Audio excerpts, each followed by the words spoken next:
Liberty's leave policy was tremendous.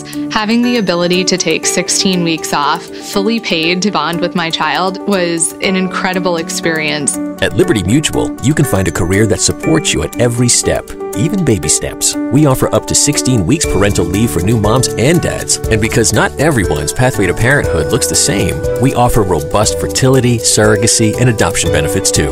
Learn more at libertymutualcareers.com and pursue your tomorrow today. And now, Hangar 56 Media presents Spike's Car Radio, a downloadable cars and coffee, hosted by writer, comedian, and automotive enthusiast Spike Feresten. Now, here's Spike.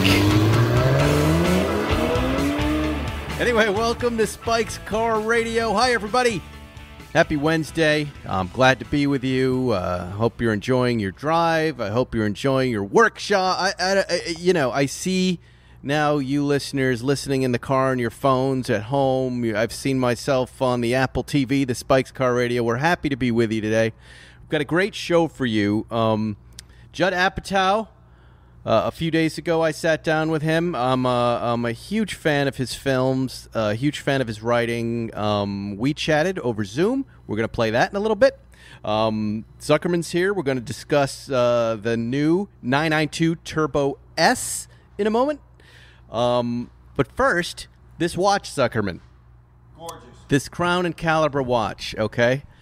This is the new Sky Dweller, and by new, I think it's a 2012 model. It's the first time I've gotten to wear one.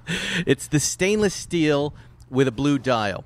And I put it on not really knowing anything about the watch. And the more I've discovered about this watch, the more I liked it. The instant feedback, Zuckerman, from this was too country club, right? It looks too country club. It's too shiny, okay? Before I came here today, I did my dive. I learned so much about this watch, and now I'm in love with it. Now, forget about that you can find these on Crown and Caliber, and this isn't a branded segment. This is this part of the loaner program. Let me tell you a few things about this watch. The Sky Dweller Rollosaur. Do you know what Rollosaur means, Zuckerman? Was it related to a dinosaur? It sounds prehistoric, doesn't Yes. it? Okay. Rolex, and maybe you understand branding better than me. We have these like two different metals in watches, right? The two-tone watches, whatever they call them. Rolex decides to give theirs a name, and they come up with a name and they trademark it called the Rollosaur. Okay? I like that. Okay, now when you see a Rollosaur Rolex, it generally means it's like stainless steel with yellow gold, right? With that two-tone.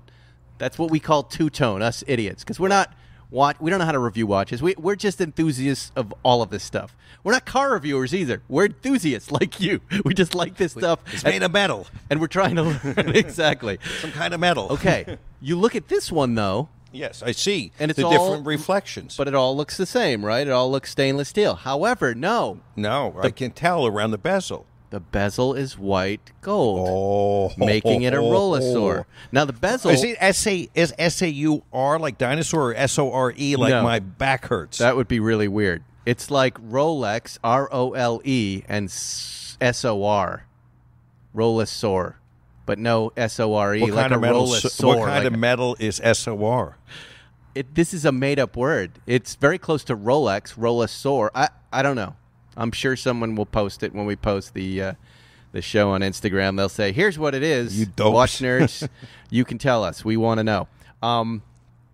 The first thing you get when you're dealing with this watch, Zuckerman, the first thing you deal with is how the hell do I set it? It doesn't set like any other watch because it's got this 9001 movement, mechanical movement, a complication, I guess. It's really tricky, but it's one video, 1 minute of watching, and you can set this watch. Here, it's very satisfying. You set it by turning the bezel. Look at there's Oh, no kidding. 1 position, 2 position, 3 positions to the right on the bezel, and each one has a different function, and that's how it sets. It doesn't Clever. have Isn't that cool? Clever. So here's what it reveals to me. It's 42 millimeters, 14 millimeters high, which isn't so bad compared to like a Tag Heuer Octavia, any of that new stuff. 50 millimeters lug to lug, so it looks a little long on my spindly girl wrists, right? But I'm a damn good guitar player because of those wrists. White gold bezel. Also, Zuckerman, white gold indices. These hash marks. I know what an indices is. And This watch, when it first came out, only had Arabic or Roman numerals. Now it's got these neat little rectangular indices, right? Yeah, exclamation points. You look moron. Look, your indices. You imbecile. You're a bunch of indices. Here's what I'm going to tell you when I look at that. I would say this would be a great watch if you're 30 to, say, 50-ish.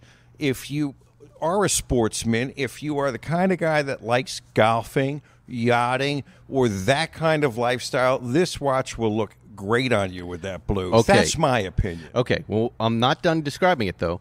24-hour secondary time zone display, because there's an important, see, right in the middle there. Sorry for interrupting. Well, no. I just mean, I hear what you say, and I kind of agree with that. I have a different usage for this one. Month display. Can you look at the dial of this? Where's the month display? Can you find it, Zuckerman? I'm too blind. Bring it closer. Don't touch me. Your COVID hands. My herpes. I got the herpes. I think I see it in that ring in the center. It's right there under the indices. There are 12 little apertures. I see. And the month will register as red. The rest is white. Can I get a matching monocle so I can read that? It has a 72-hour power reserve. I haven't had to wind it. It winds itself when it's on your wrist, and then I wore a bunch of other stuff. Want to buy a watch, just redid my Viceroy, and that thing is working like crazy. I came back to this watch 5 days later, still just working perfectly. GMT annual calendar. Here's the deal. Is this the most complicated? I can't answer that. I don't know. This is a Ben Clymer question, not for me. Yeah, because But this here's is the the kind deal. of Rolex I've never seen all this stuff. This is a watch I would say you would get this to go to Sardinia on your vacation, Yes. if there were such a thing as vacations, because you can take it into the water, and it's a traveler's watch. Yes. It's a real traveler's I agree. watch. And you know how crazy I am about silver blue things. I lose my mind. And this style is the right blue. I think it's a really cool watch. They're in the low 20s right now. Pocket change. Pocket Swiggins. Peabody and Swiggins. Oh, why?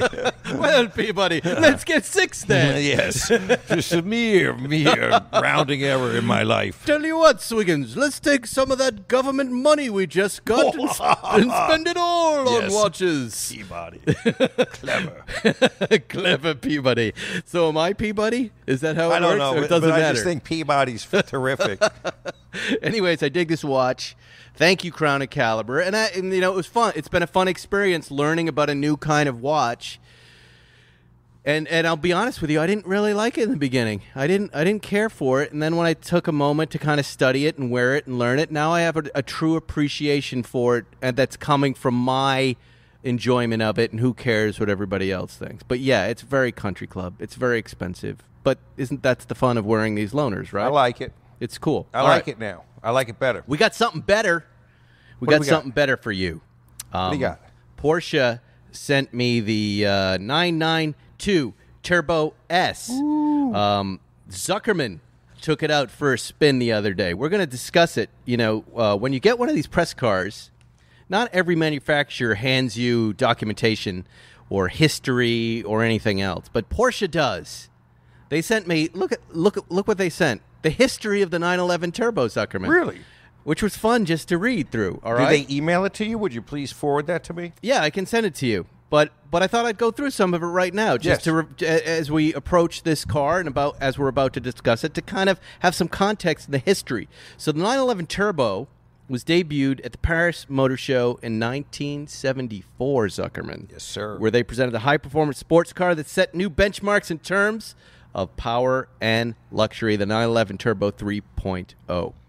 Horsepower, Zuck? What would you say? 280-ish or so. 234. Oh, that's it. Oh, wait, hold on. Yeah, 234. Top speed 155. Now, 77, the Porsche 911 Turbo gets a bigger engine, making up to 300. In the spring of 1975, Porsche starts production of the 911 Turbo, followed by the 911 Turbo 3.3 in 77, which managed to reach the magic threshold of 221 kW, 300 PS. Wow. Right? And 261 horsepower. Here in the United States, okay, moving on, 2000. Well, that's a pretty big skip for them. Yeah, they left out leaving the U.S. market from, 79 to 86 with the turbo. Right. And then they... But what about the 98 turbos? Right, and then they left out the 964, which was only supposed to get a 3.3, and then in the last year got a 3.6 unexpectedly, and then the last of the air cooled. Oh, wait, they put some of that right here. You're right. The Type 964 911 revamped 93 as the 911 Turbo 3.6, delivering 355. In 95, the next 911 Turbo set new benchmarks. In sports car construction, the engine of the 993 generation Turbo delivered 400 horsepower from 3.6 liters, now using 2 turbochargers for the very first time. So there's your double twin turbos for the first time. It could accelerate from 0 to 100 kilometers in 4.5 seconds on its way up to a track speed of 180. Still fast. And was the first turbo model fitted with a 6-speed manual transmission, God bless them, as well as the groundbreaking all-wheel drive system adopted on the 911 Carrera 4. Okay. And in the Turbo S, guys, was the first car where they used carbon fiber as a design feature. Boy, we used to hate turbos back then. We didn't even look at them. We just like, turbos. Not a purist car. Huh? Not a purist car. No, but I've totally flipped on them. Okay. 2000, the first generation of the 911 Turbo after the turn of the century was presented in February 2000 and was heralded as the world's cleanest car. Is that heralding? Here's the cleanest car, we say. This was achieved by a 4-valve technology, water cooling, and the first ever use of VarioCam Plus, helping it achieve 415 horsepower, 0 to 100 kilometers, 4.2 seconds at top track speed of creeping up 189. For the first time, an automatic transmission, Tiptronic, of course. PCCB brakes, Porsche ceramic composite brakes were available as options. And now, the 6th generation of the 911 Turbo, February 2006, 997, output 480 horsepower. Automatic Tiptronic transmission was faster from 0 to 60, 3.4 seconds than the 6-speed manual of 3.7. Again, human beings now starting to slow the cars down. Top speed creeping up again, 193. Big speed. 2010, a completely new twin-turbo engine, 500 horsepower. Holy moly. They didn't bother to drop the top speed in this one. I'm reading through it. 2013, the first 911 Turbo with rear axle steering, active aerodynamics, an amazing car on the 50th anniversary. They revealed it. Turbo S. Now they're talking about Nürburgring track times under 7.3 minutes on road tires. Unbelievable. Huh? It's unreal.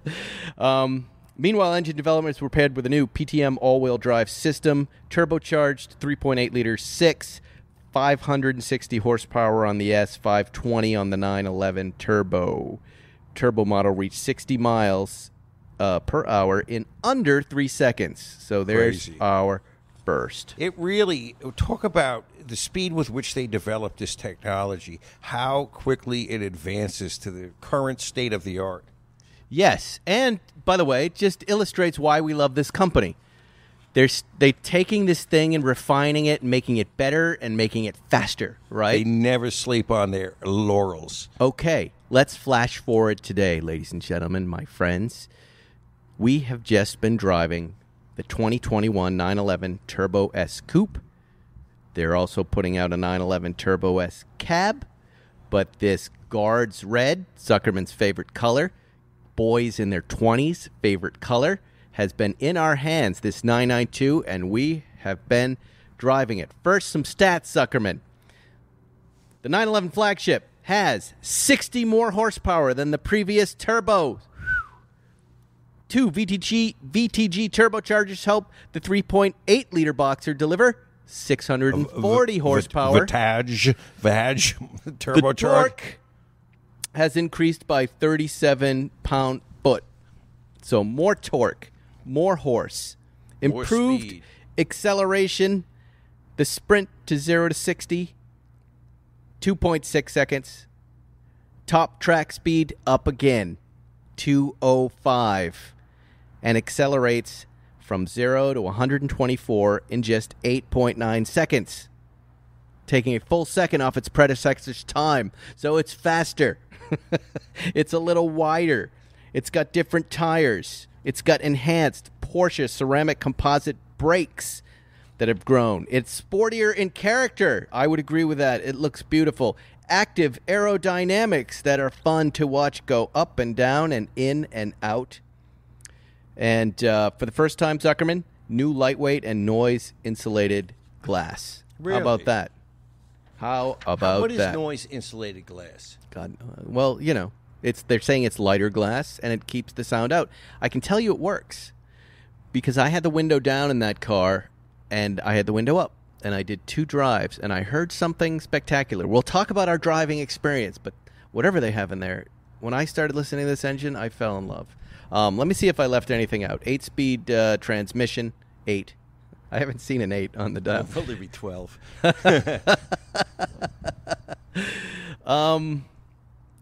Okay.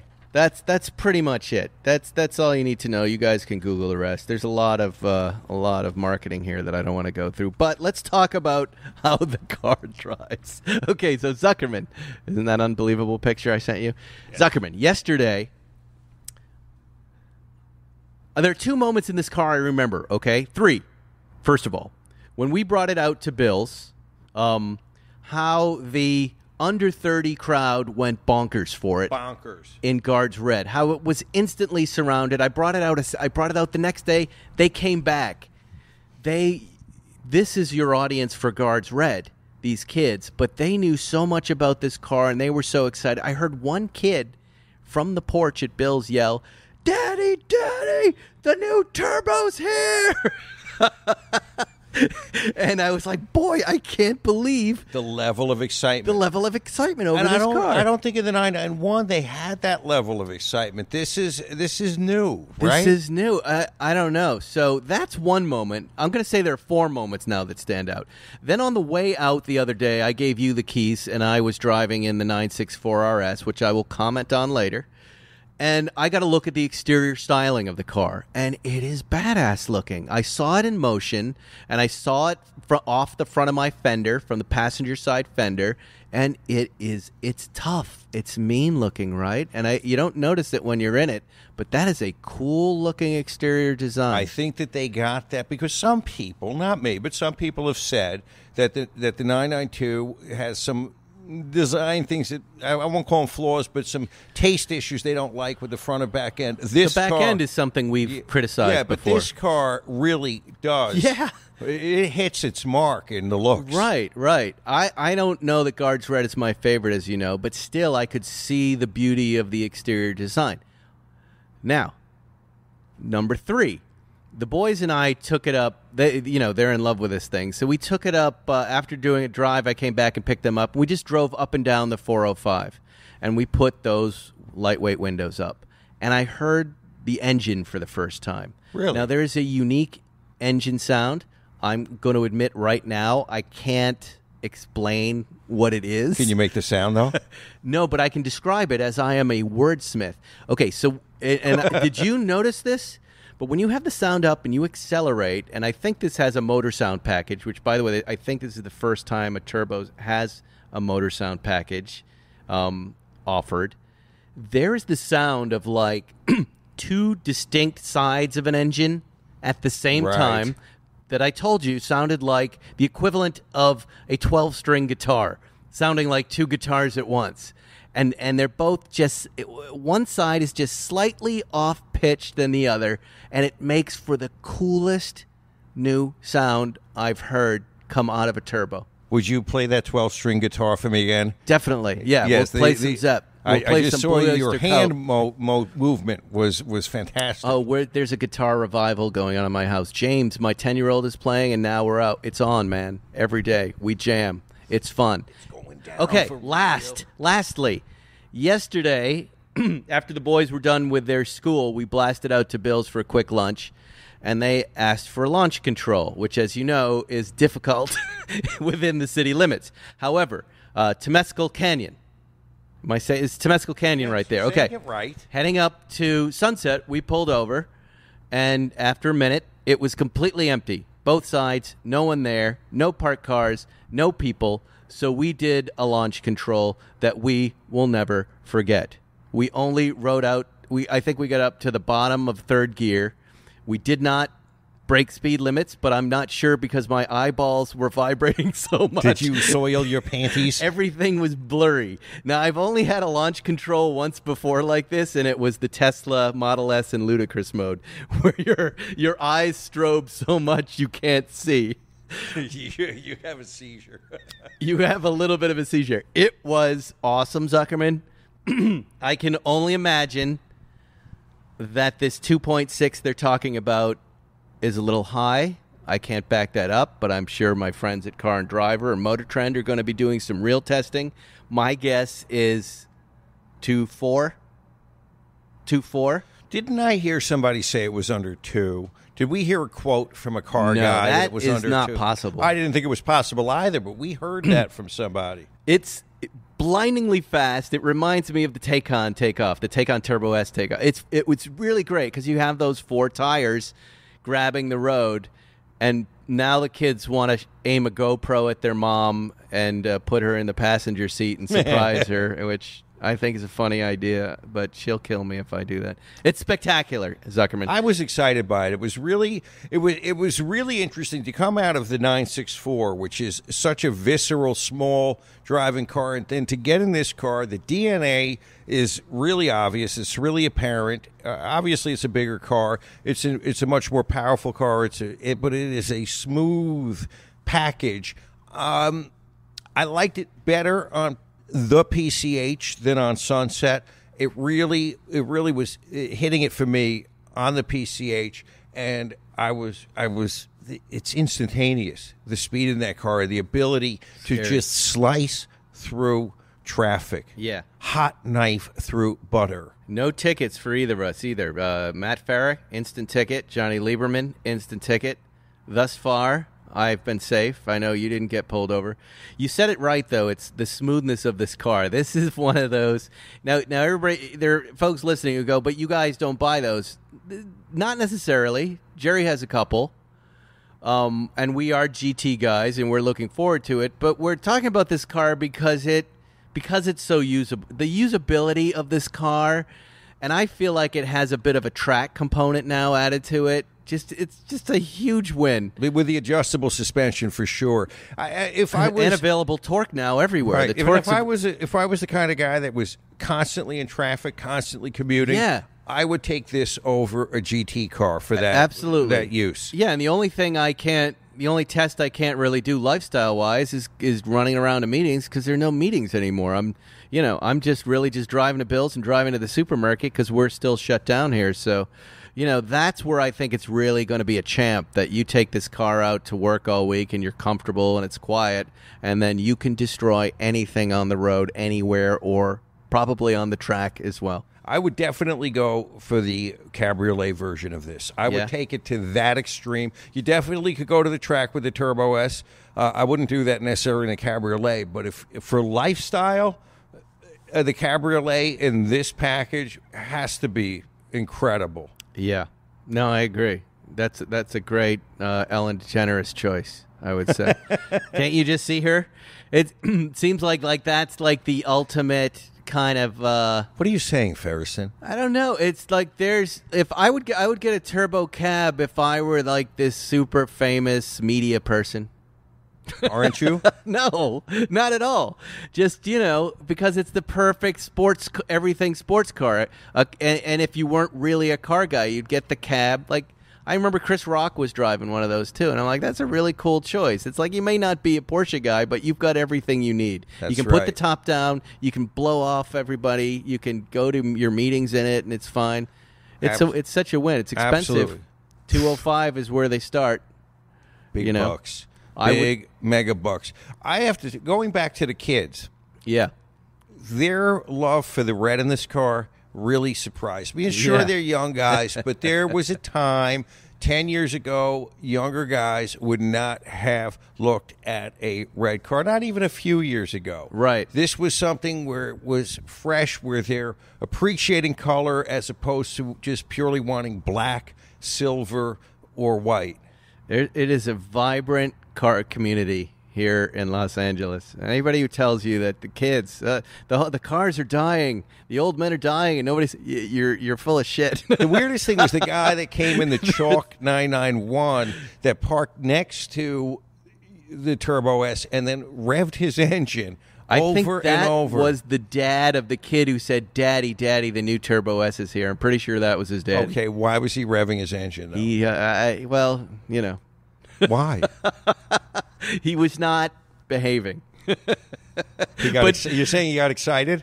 No, and it brings up an interesting point because then they all wanted me to start it up. I said, I think you're going to be a little disappointed. It doesn't make it sound like a GT3 or 911R or even a low rumble of a GT2 RS. A turbo doesn't rev that way, right? And that would be, you know, they may have solved it with this motor sound package. And forgive me, I don't know that this has the motor sound package, but that's the only thing I'd want is the ability to make a little noise when I want it because I love that in the GT2 RS. You know what I mean?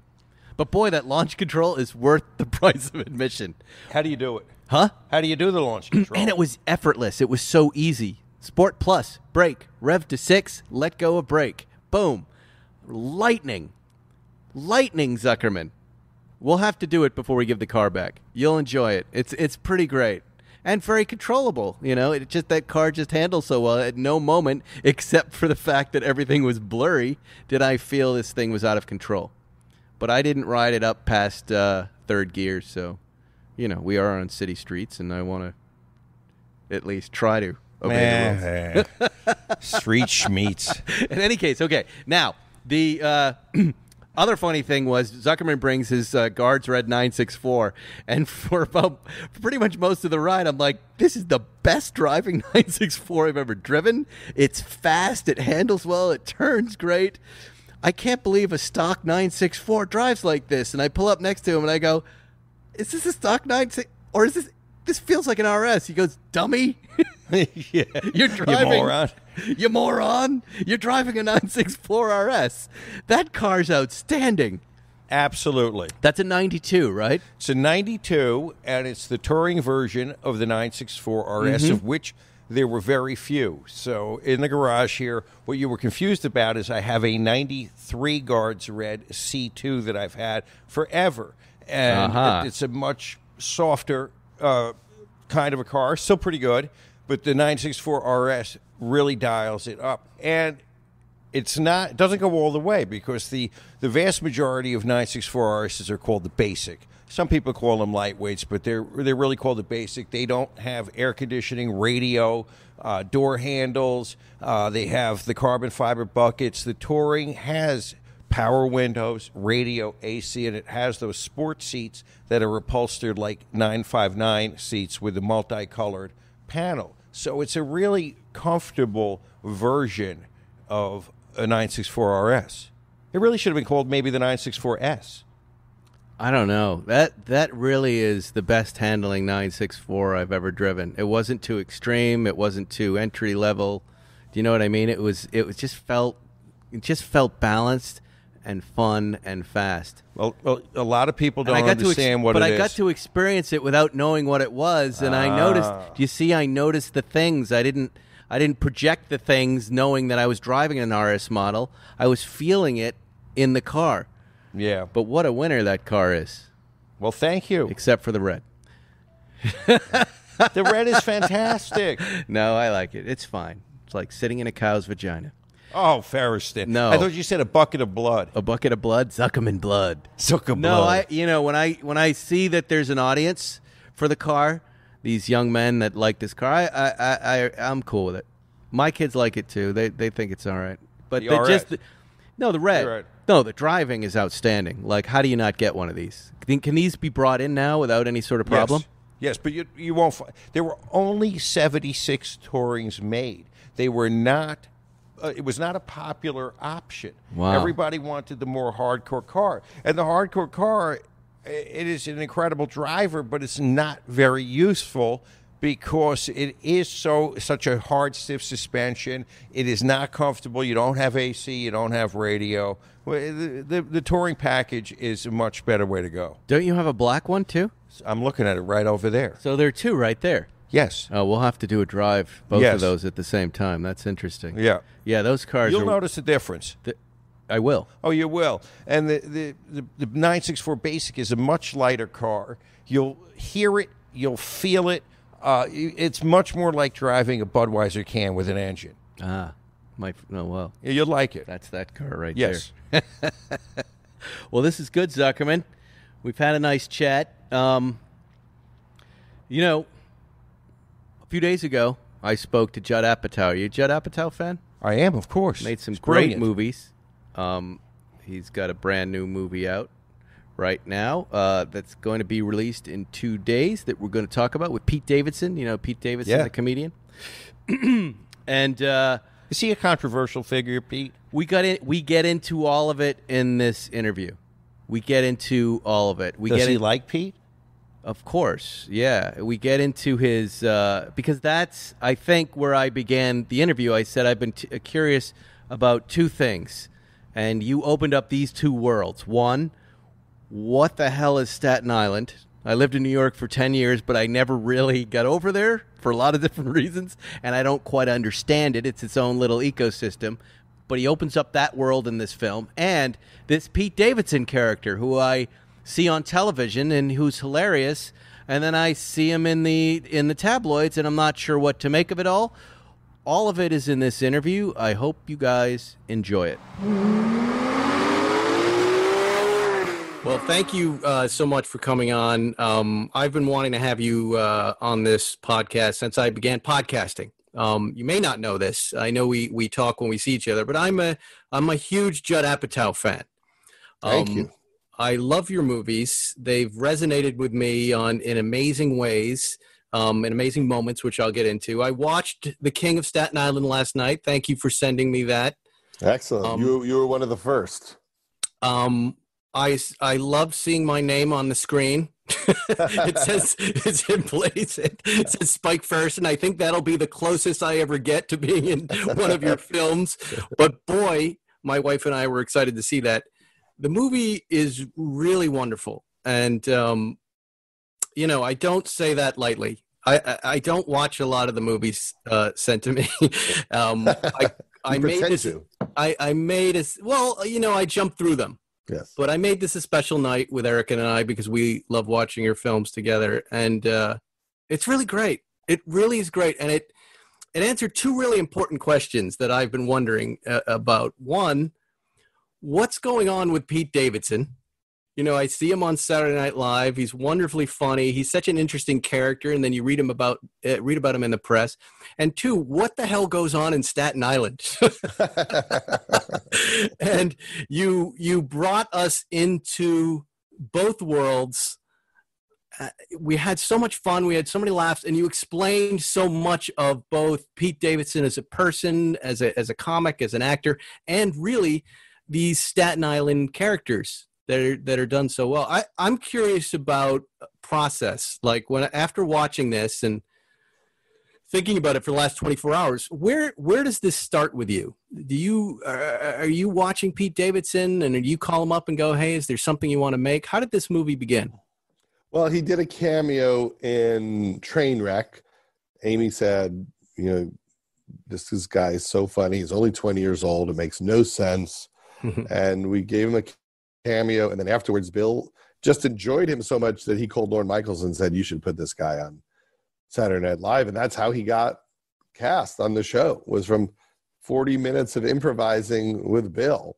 And and then we talked about making a movie, and I gave him an idea for a goofy, silly movie. Mm-hmm. And that didn't work out great, but it was an opportunity for us to talk and figure out how we work together, and for us to learn about each other. And then at some point I was like, well, maybe that's not the right idea. Maybe I gave you the wrong idea. And then he started talking about wanting to do something in the world of wanting his mom to be in a relationship, wanting her to be happy. And I said, but if she was in a relationship, wouldn't that make you miserable? And wouldn't the worst person she could ever date be a firefighter? And that was the beginning of it. What would bubble to the surface if his mom dated a firefighter? Now, in real life, he lost his father on 9/11, correct? That's right. Yes. So the movie kind of mirrors that. His mom is played by Marissa Tomei, who's absolutely stunning, beautiful. My wife was just like, "What is she doing? How's she doing it? Look at her face. Look at those eyes. She's so gorgeous." And she's, we had her on Seinfeld. She's just such a wonderful actress. Bill Burr is amazing. You say you bring this movie to him, and God, I can only imagine if Judd Apatow brought me a movie, right? You would say yes right away. What is that like for you as a director and a producer? Do you get offended when someone doesn't like your idea, or are you just so into the creative process that you've seen this happen a dozen different ways? I think that it's not so much about the idea a lot of the time. It's about a commitment to try to figure something out. So you're saying to someone, let's try to work on something. And then you meet and see if you get along. And then you start kicking around ideas. And then maybe you find one, maybe you never find it. I mean, I've had people that I love and we kick around ideas, or we think we found the idea and then we start writing it and it's not good. And then maybe we never come up with a second one. We just drift and that person gets a show and you don't see him again for 5 years. Like, that happens all the time. But with certain people, they just stay in the pocket with you, and they, no matter what happens, they just keep the ball moving forward. That was the case with Kristen Wiig and Amy Schumer and Kumail and Emily. They just kept pushing. And that's what it takes to actually, finish one in the way where it's everything you hoped it would be. You have such a funny little cluster of friends that are Pete's friends in the movie. And, of course, they're weed smokers. Are you a big weed smoker yourself? No, that's a funny thing is I'm not. Like, I've never enjoyed pot ever. I only have anxiety attacks or I just fall asleep. I'm just the worst pot person. And it doesn't even work for me if I take it to fall asleep, because then I just have nightmares all night and I'm spacey the next day. Like, pot just does not work for me. Every once in a while, a pot company will just send me tons of pot, and I'm like, I just would never use any of this. But they do my favorite thing, which is they're watching TV. They're talking about life. They're talking about being high and smoking so much pot. We don't get high anymore. There's so many. It's so dense with reality, real lines, real characters, but then these really hard jokes that come at you out of nowhere. Like toward the end of the movie, and I don't want to ruin it for anybody, but one of the funniest things happens towards the end of the movie, the reveal of the tattoo, which is all I'll say, which we had to stop and go back and watch several. We were laughing so hard on a movie that we were emotionally engaged with, where there weren't laughs right before that. You know what I mean? And I mean, that's what I'm always trying to do. Like, can I tell an emotional story that's also really funny, that's credible? And with this movie, there were certain moments that I really love. One is the one you were mentioning, where Pete says, "I don't really get high anymore," while they're smoking. So there's like smoke coming out of their mouths as they say, "I don't really get high anymore. It's you." And he's like, "No, I just like the lifestyle." The lifestyle, sitting in the basement watching The Purge, and the faces are so wonderful and so Staten Island-y. I mean, I really adored it. I adored every minute of it. I adored the Bill Burr's Red Sox references. I'm a Red Sox fan too. Bill Burr is just great in it and wonderful, and there's not a minute where you don't doubt that he's a fireman in New York City. I noticed Judd Apatow was there. I'm guessing that's your daughter, Maud. Yes, that's Maud. And she does a wonderful job. Does she audition, or did she just say, "Hey, Dad"? Oh, no, I put her through the ringer, also because I want to make sure she seems like Pete's sister. Right. And she actually carries a lot of emotional weight in the movie, because she's the person that feels like he's taken all the air out of the room their whole life. And that he's required so much of their mom's attention that it was probably hard on her. So she's the straight A student who's looking to go to college and get the hell out of there. And they have this tense, funny relationship where she calls him out on everything.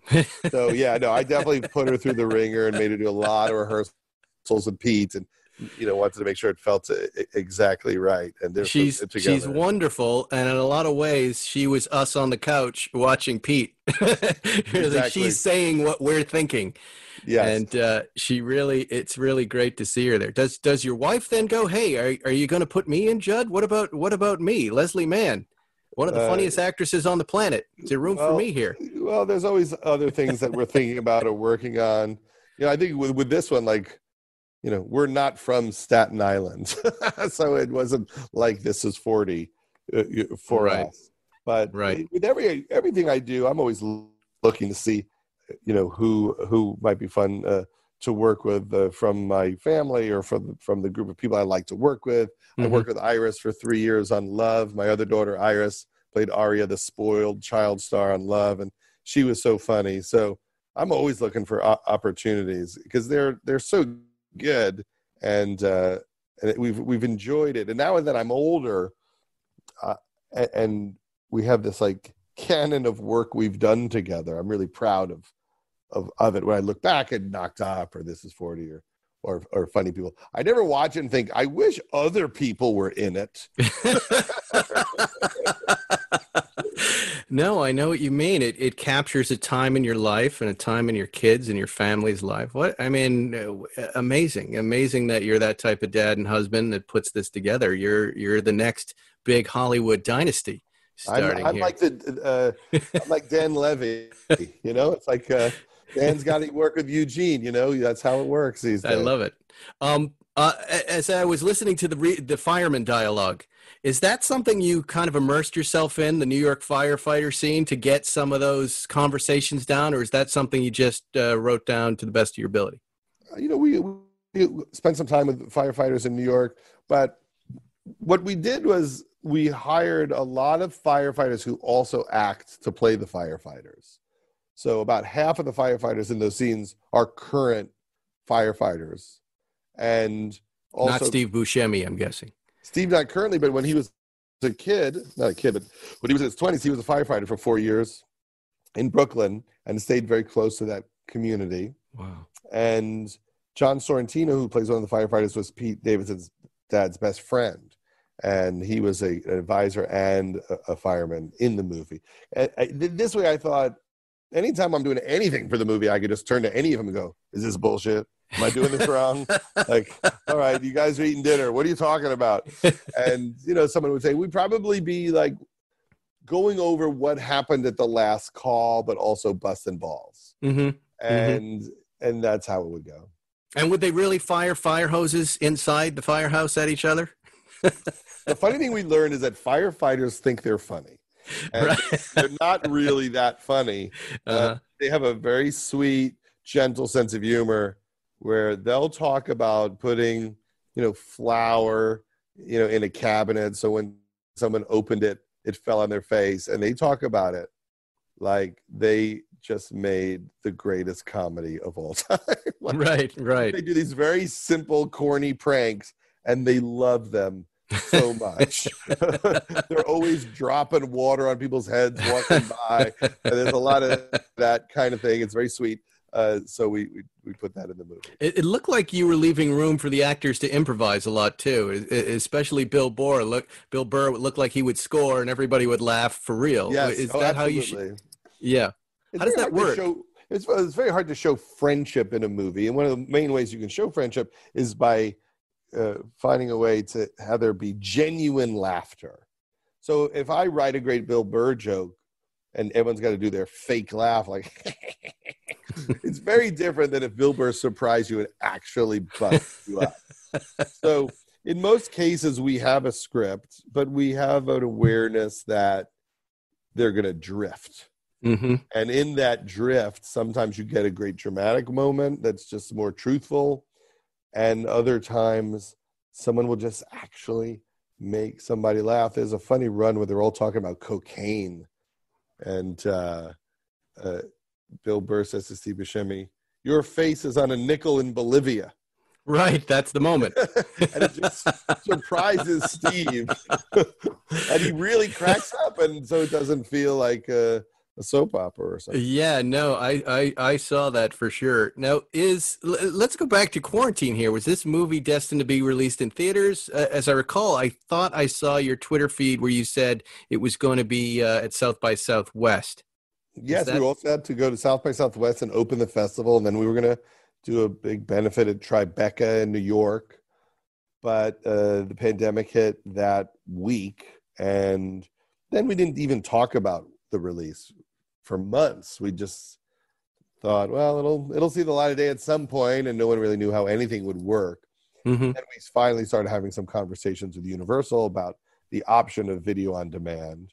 And I have put movies and television out on streaming services before. I produced a movie called Pee-wee's Big Holiday, which is on Netflix, and we had a great time making that movie, and it went straight to Netflix. And, we've done Love for Netflix and Crashing for HBO. So for me, I thought it would be weird to make a movie about grief and trauma and heroes and firemen and EMT workers and nurses in this moment and go, I don't want to put it out for a year. I want to wait till it's in a theater. When it can bring people so much joy right now and maybe help them process what they're going through, it seemed very clear, this is supposed to come out right now. So I'm actually very excited to get it out there. I couldn't agree more. It's on demand everywhere. June 12th, The King of Staten Island.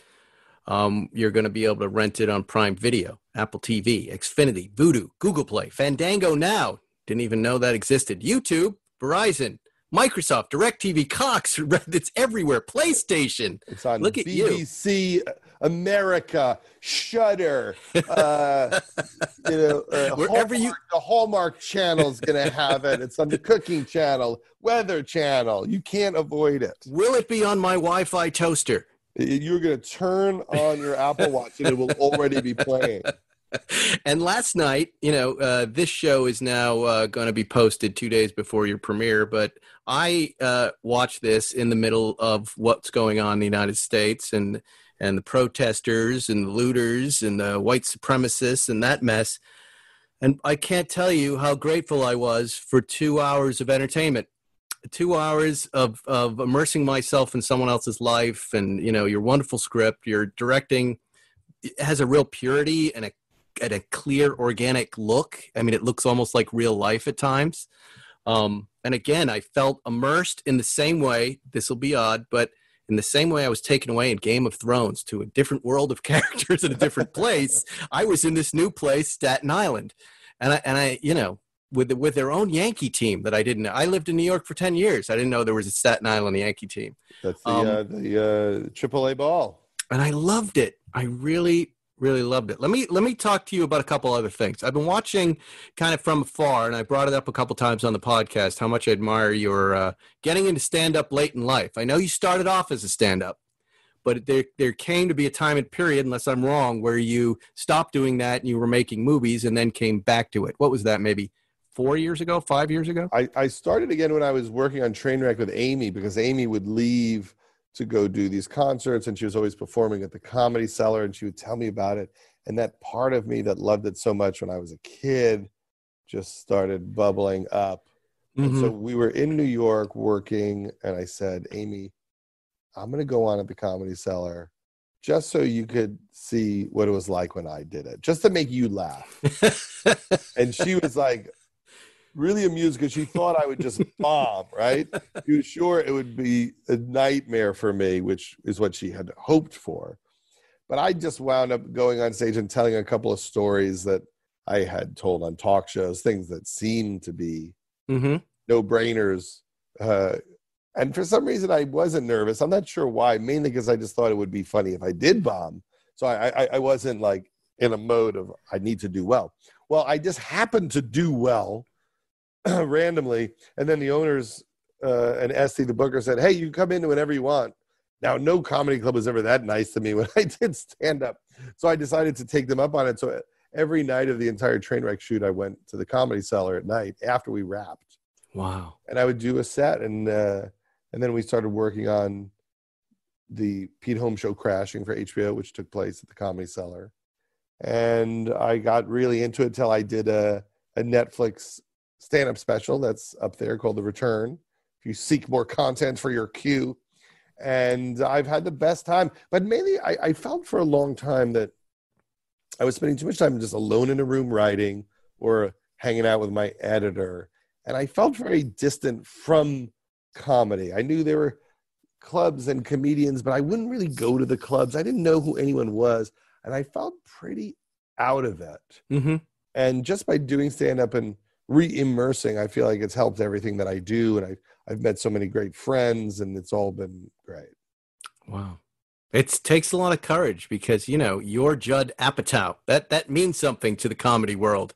Yeah, some people are like, don't do it. Like, why do you want to be seen as a comedian? You're a director. Don't you want to seen as a director? And I'm like, right. No, I actually would rather be seen as a comedian. Yeah. I never wanted to be seen as a director. Who dreams of that? I wanted people to think I was like Jeff Altman or Harry Muledeer. That was my right. And yet it takes courage. I mean, I think back to when I'm hosting a late night show on Fox and wanted to add a stand-up component, and I couldn't get past the fear of, I'm out there with a prompter and one of the funniest writing staffs in late night, and I've got things to say, and now I'm on stage and I've really got nothing, and I don't have that security blanket with me. And I realized I'm starting from zero, and I'm starting late at night with Barry Sobel. He and I are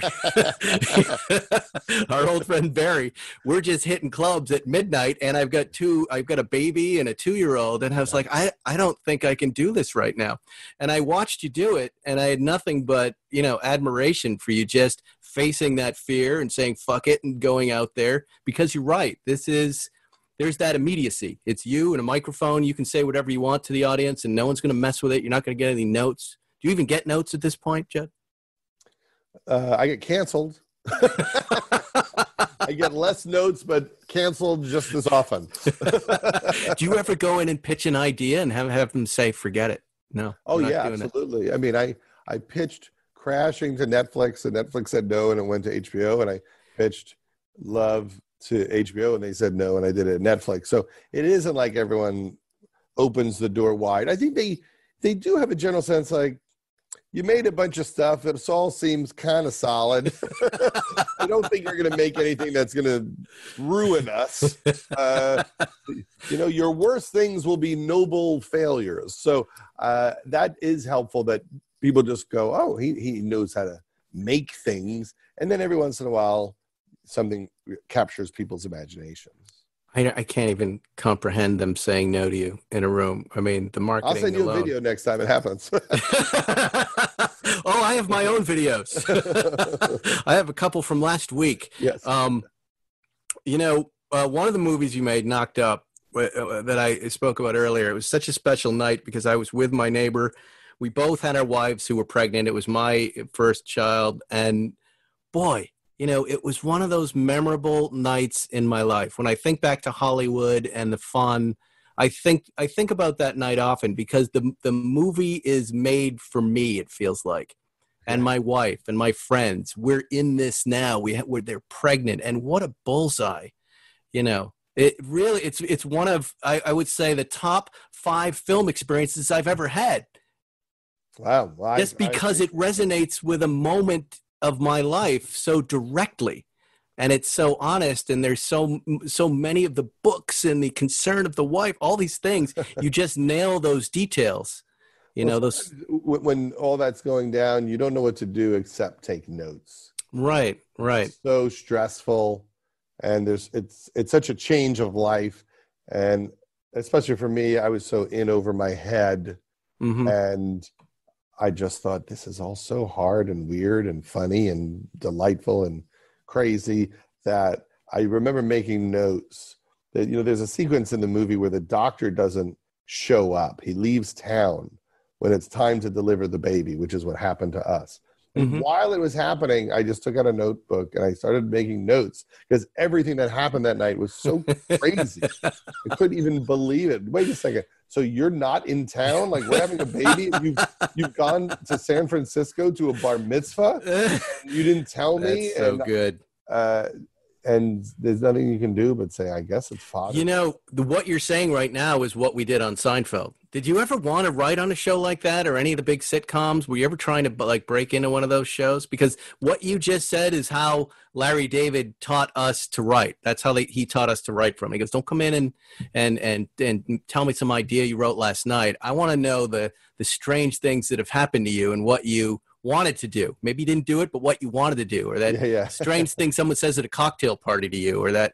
And it was such a relief to me because it really is, I believe, the only talent I have is strange things happen to me. Yeah, I don't know that I am necessarily a writer per se, as I am someone who just notices the things in life that don't make sense, and I take notes. You know what's interesting? I've never heard anyone before talk about how Larry David runs a writer's room. Yeah. And how he instructs the writers and how he generates their ideas to throw in the pot. Yeah. What was that like? It's liberating. I came off Letterman really not knowing how to write a half hour or even how they worked. I had no clue. And I went in the first time to pitch Larry and Jerry, and you know, here's what they told me, Gamble and Pross. They said if you hear them laughing, you've sold a story. And sold, I was already on staff, but the idea that's going to be an episode. I pitched 10 ideas, I got nothing. And then Larry said, so what's, you just came from New York? And I'm like, yeah. And he goes, well, what's going on in New York? And I started telling them the story of the soup Nazi, this, yes. And now Larry's laughing. And what are you, the soup Nazi? Now Jerry's laughing. He goes, what is that? He goes, you got to order the soup, right? Whatever. They go, that's your first episode. And then they kick me out. Now I'm sweating and red and just like, what just fucking happened? You know, and hadn't really wrapped my head around that's what these guys are looking for. You're going to come in with your experience and you're going to shape an outline and maybe you'll get a few of the scenes right. And then Jerry and Larry are going to turn it into an episode. We'll take it. In other words, we'll take it from here, you know, and that's the way it works. So with that story or any story, I retreated. I went to the writers and said, what just happened? They said, start outlining act one, just see if you can get that story to act one. And then bring Larry and Jerry in, and they would come in 2 or 3 weeks later. I'd talk them through it. They'd go, yes, no, I think this will start to happen in act two and that. Why don't you put that up? Oh, we love that. And outline some more. Then maybe 3 or 4 weeks later, they come in, they're working on other episodes. They just go, all right, you're up. get a draft together and get it to us in the next couple of days, you know. And boy, talk about scary. And they would do the punch up of it in the room, or they would take it themselves? I would do a draft. I think I would get a set of notes. It probably wasn't that quick before we shot, but eventually there was never any punch up with any of the writers at that point. It was just Larry and Jerry. You'd get some notes on the script, you'd execute the notes, and then it would be time to shoot your episode, and you would just hand it off to them, and they would read it, rewrite it over the weekend. The writers would sit outside their office, almost like a secretary. If there were any questions, they'd open the door. They go, oh, what's with the armoire again? Why can't you just, you can't take it in because it's a rule. You can't take furniture in over the weekend. Okay, good. Door would slam. 5 hours later, they'd come out, something else. But you knew that you were turning it over to the best, that what you had given them, this kind of diamond in the rough, was going to turn out to be one of the best diamonds there was. I mean, it was really an amazing process to watch. And occasionally the door would be open and you would see Jerry and George, the characters, having it out and discussing. And let's put that in. Oh, that's funny. Well, I wouldn't do that. No, ask that question right now. I wouldn't do that. And it was very reassuring for me. I have not been in a situation like that since then. I've been trying to get a show like that on the air, but there's something really liberating about that process and about talking about just what is going on in your life, knowing that the difference between the stuff everybody else is experiencing and the stuff that will actually be entertaining and the stuff that you do, which is those small detail things. Well, it also helps in those two people are geniuses. Yeah. Because what it reminds me of is, people don't realize what you're talking about is them working 7 days a week. Right. So they're completely obsessed. And it's not like now where people do 8 episodes. They're doing 22 of these. Yeah. It's a long year. And that's how it worked in some respects at the Larry Sanders Show, which we were shooting at the same time on the same lot, we would work on the scripts, and Gary would give notes, and then at some point, Gary would say, "Come to my house on Sunday." So he wouldn't even do it on Saturday. And then he would want to sit down. And sometimes the writers would come at 2 o'clock or 3 o'clock, or Gary would push what time it would start later and later. Now he's like saying, "Come by at 5 or 6." And the writers knew that meant they would get 2 or 3 hours of notes from Gary.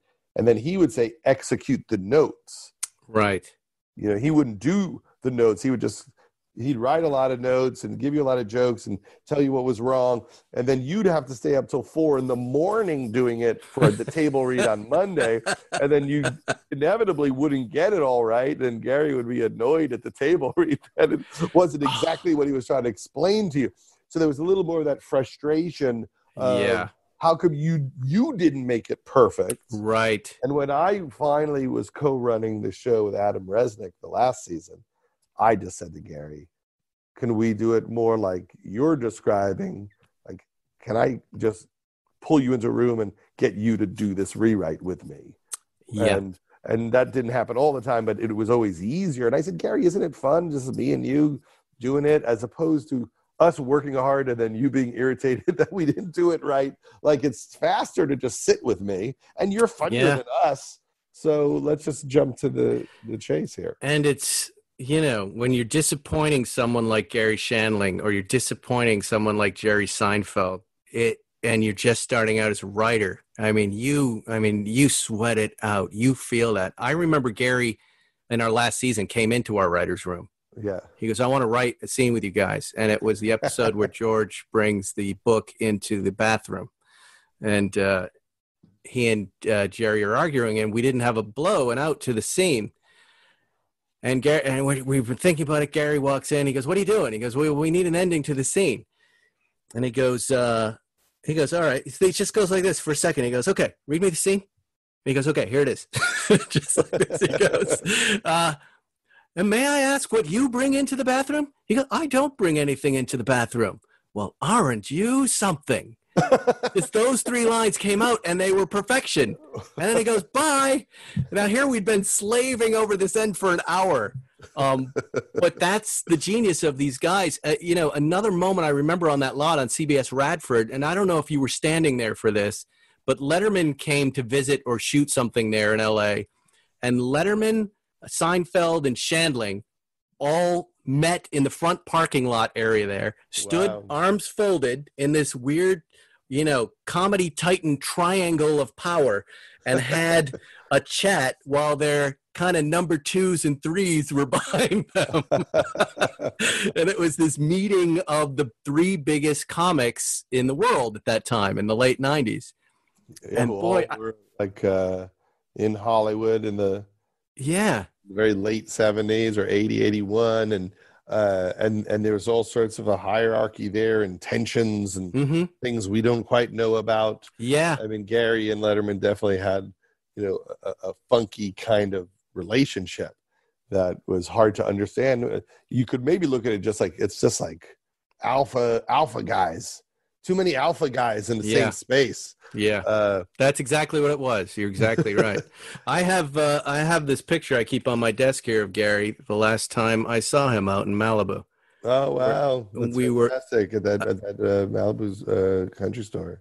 Yeah, just having a cup of coffee on a Tuesday or something, and he walked up, and he couldn't have been sweeter. I didn't really know him that well, though he said we did know each other very well. And he was very anxious to hear how he did. Did he score on Comedians in Cars Getting Coffee? Well, that's a remarkable appearance. I mean, Jerry and him just went to such a deep personal place. And when I was working on the documentary, I was lucky enough to get Jerry to give me all of the dailies of that appearance. And I went through all the dailies, and in the documentary, I recut a lot of it just to let it breathe more and to just show how Gary and Jerry behave in real time.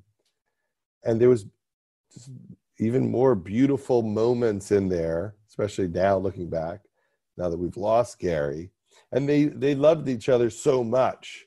They had such a deep connection because their journey was similar. They they were on a similar arc and to the Tonight Show, and then had these series. And the other thing I found was they made this movie called Comedian about Jerry focusing on his stand-up again after Seinfeld ended. And in the movie, there's about 20 seconds of him hanging out with Gary at the Comedy and Magic Club at Hermosa Beach. But I got 2 hours of footage from the documentarians who made it. And it's just them talking in a green room before a show starts. And I put a few minutes of it in the documentary, and it's really incredible. But online, if you go on YouTube, I put 10 minutes of it. Wow. And it's like getting a chance to be in a green room when these legends talk about how they do it. Right. And I found that to be really the soul of that movie, their talks. Because I think what Jerry said, with Gary on Comedians in Cars about their friendship was so powerful. And I think it's the only place where Gary got to talk about his spirituality and who he really was in the way that he was trying to figure out how to do maybe on stage. I think he did it with Jerry on that show. And that was the direction he was trying to move in. He had that amazing joke where he talked about this guy walking up to him and saying, I think the story was like, I did your MRI a few years ago, and I heard you died. And I heard something like that. And he's like, nope, I didn't die. He's like, oh, yeah. I thought you probably didn't, because I figure on TV they would have broken in. And Gary's like, yeah, I don't know if it would have been worth breaking in, but no, I didn't die. And the guy goes, oh man, I'm so glad you're not dead. There you go. Have you taken over his Twitter feed, or did I just hear that wrong? I didn't. I believe his best friend Bruce Grayson runs his Twitter feed.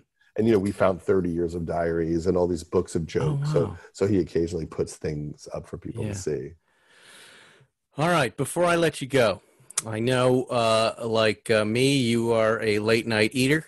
You watch a lot of news. You get insane. Maybe you tweet some things. I'm a dragon on Nextdoor. People hate me on the Nextdoor app. And then I eat. What do you eat when you're struggling? When you're stressed? What is your thing?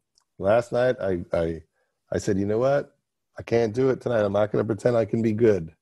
So I ordered pad thai like early in the day. I'm like, I bet you I'm not going to be able to get food later. So I ordered dinner at like 2:00.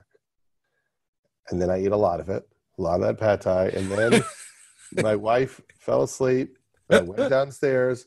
I had a pint of vanilla salt and straw ice cream. And then I had a whole thing of Fox's You Bet chocolate syrup. And I would eat a bite of ice cream, pour a ton of syrup, have another bite of ice cream till I ate the entire pint. And then I took a sedative and went to bed. There you have it, ladies and gentlemen. Do you watch TV while you do that? Or do you it's like a solitary in a closet type of thing? I have done both. Sometimes I'll just take the phone and look at clips of on CNN. Last night, I'm trying to think how I did it. What was the sad way I did it? I do think I turned on the TV, but I don't remember what I watched. I know I spent a lot of yesterday watching Seinfeld on Howard Stern. Oh yeah, they did a new great interview about his new special, right? Which I'm really excited to watch. It's good. It's very, very good.